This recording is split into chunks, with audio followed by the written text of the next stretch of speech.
In today's video, I'm going to teach you how to hide page on Squarespace.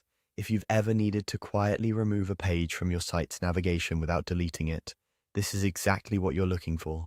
We're going to move a page into the Not Linked area, which keeps the page live but hides it from menus.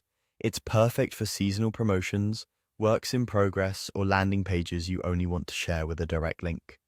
First, open your Squarespace site and sign in so you're looking at your site's dashboard. You should see the familiar left-hand sidebar. That's where all the key controls live, and it's where we'll work today.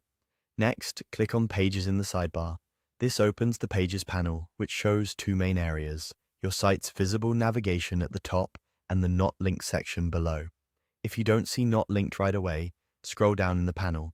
Think of Not Linked as a holding area for pages that you still want available, but not visible in your main menus. Now find the page you want to hide in the list of visible pages.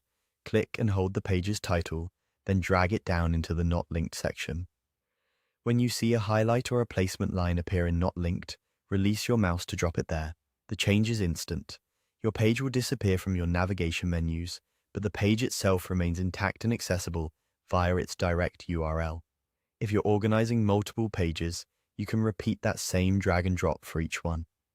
And if your page sits inside a folder, you can drag the entire folder to hide all the contained pages together. A couple of quick notes so you know exactly what to expect. Moving a page to Not Linked does not delete it and does not make it private. Visitors won't see it in your menus, but anyone with the direct link can still open it. If your goal is true privacy or to keep it out of search results, consider options like unpublishing or password protection separately. For most use cases, though, Not Linked is the cleanest way to hide a page from navigation while keeping it ready to share when you need it. If you change your mind later, just drag the page back from Not Linked into your main navigation and it will reappear in your menus immediately. Keep your Not Linked area tidy by giving pages clear names so you can find them quickly in the future. And that's it. You now know how to hide a page on Squarespace by moving it to Not Linked, fast, reversible, and totally menu-free.